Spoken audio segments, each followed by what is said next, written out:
Parliament buildings, the intended destination of a planned march by protesters commemorating a month of the deadly shootings at the start of the anti-finance bill demonstrations.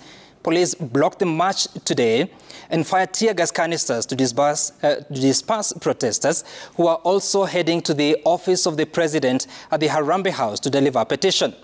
And as Brenda Wanga reports, several protesters, including Boniface Mwangi, were arrested during the commemorative march.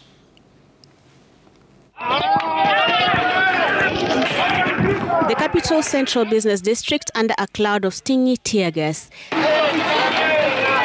Police, in what has become routine nearly every Tuesday and Thursday, dispense the crowd control tool to disperse pockets of protesters who answered the call to march to the office of the president to demand for justice for the families of those killed during the protests and also to honor their memory.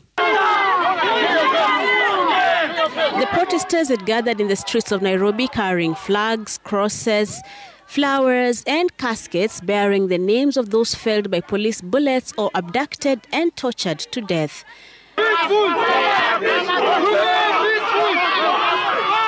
But the police moved in to stop the march, a move that angered protesters who had maintained that their march was peaceful.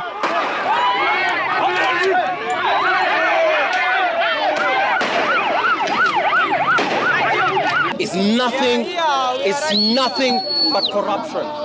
Whatever you have seen, the kind of violence they have meted onto us.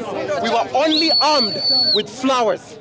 We were only armed with our voices. And you have seen the kind of violence they've given into us. Those that died that day and those that have been killed and abducted for peacefully and unarmed picketing to present their grievances to this government and to make their voice known to this government. It's important that we do this because yes, when you're mekufa, your time it was them, and it can always be us, clearly, because it's not like they're targeting a specific group of people. As long as you're speaking against what they're doing, which is of course wrong in everyone's eyes, you could be a victim at any point. On this day, last month, protesters staged an unprecedented march on Parliament, breaching its perimeter fence and storming the houses of Senate and National Assembly. Heavy use of live rounds of ammunition leading to the death of scores of protesters.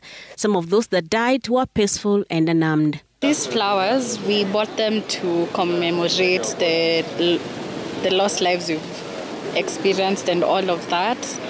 And it's such a sad encounter that we cannot do that peacefully without having to run for our lives, being tear gassed. It's not fair.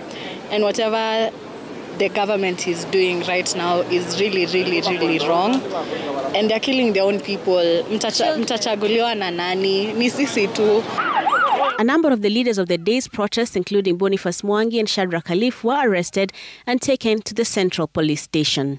They may not have achieved their aim today of occupying the CBD in remembrance of their fellow protesters who have since died in the last 6 weeks or so of agitation for better governance. But the young people are now saying that they will be marking this day, the 26th of June, every year for that very same purpose.